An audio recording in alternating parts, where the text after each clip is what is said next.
CM Vishnudeo Sai के बचपन के दोस्त पद्मश्री जागेश्वर यादव यदुवंशी महासंघ के नए प्रदेश अध्यक्ष बनाए गए। प्रदेश अध्यक्ष नियुक्ति होने की खबर जैसे ही मुख्यमंत्री विष्णुदेव साय को लगी, तब मुख्यमंत्री ने दूरभाष के माध्यम से जागेश्वर यादव को बधाई एवं शुभकामनाएं दी।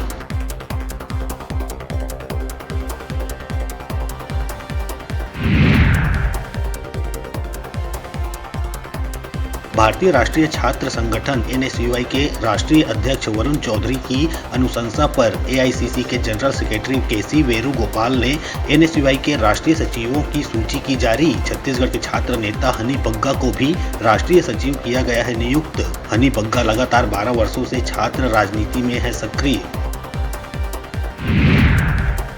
राज्य में लोकसभा निर्वाचन के लिए आदर्श आचार संहिता के प्रभावी होने के बाद से अब तक 25 करोड़ 8 लाख रुपए की अवैध धनराशि और वस्तुएं की गई है जब्त। मुख्य निर्वाचन पदाधिकारी कार्यालय से प्राप्त जानकारी के अनुसार प्रवर्तन एजेंसियों द्वारा निगरानी के दौरान 28 मार्च तक 5 करोड़ 28 लाख रुपए की नगद धनराशि और 17,311 लीटर अवैध शराब जब्त की है। जब्त शराब की कीमत 41 लाख रुपए है।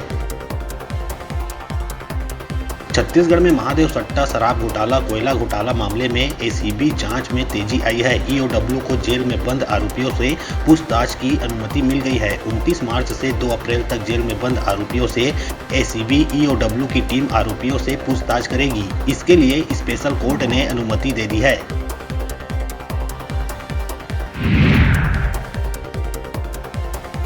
रायपुर में गुरुवार को ई व्हीकल चार्ज करने के लिए 4 जगहों पर चार्जिंग स्टेशन की शुरुआत की गई। आम जनता को इस सुविधा का लाभ लेने के लिए 18 रुपए प्रति यूनिट के हिसाब से पैसे देने होंगे।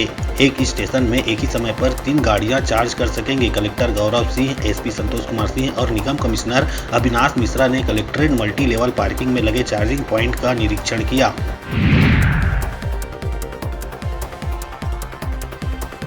राजधानी रायपुर के खम्हारडी थाना क्षेत्र के मोहल्ले में 6 साल की बच्ची के साथ रेप की घटना हुई। शिवरात्रि के दिन आरोपी बच्ची को उठाकर अपने घर ले गया, फिर दुष्कर्म की घटना को अंजाम दिया। डॉक्टर ने जांच के बाद रेप की पुष्टि की। माता पिता की शिकायत पर पुलिस ने आरोपी युवक मुकेश यादव को गिरफ्तार कर लिया।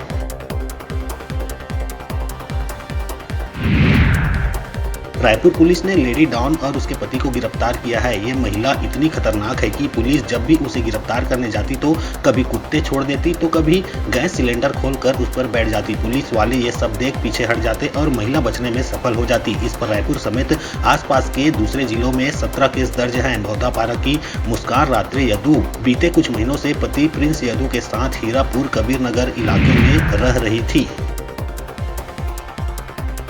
छत्तीसगढ़ में मार्च के अंतिम हफ्ते में ही कई जिलों का तापमान 40 डिग्री के करीब पहुंच गया। मौसम विभाग के मुताबिक गुरुवार को डोंगरगढ़ में 41.3 डिग्री तापमान रिकॉर्ड किया गया। वहीं रायपुर में दिन का अधिकतम टेम्परेचर 39.5 डिग्री दर्ज किया गया है। आज यानी शुक्रवार को छत्तीसगढ़ में मौसम शुष्क रहेगा।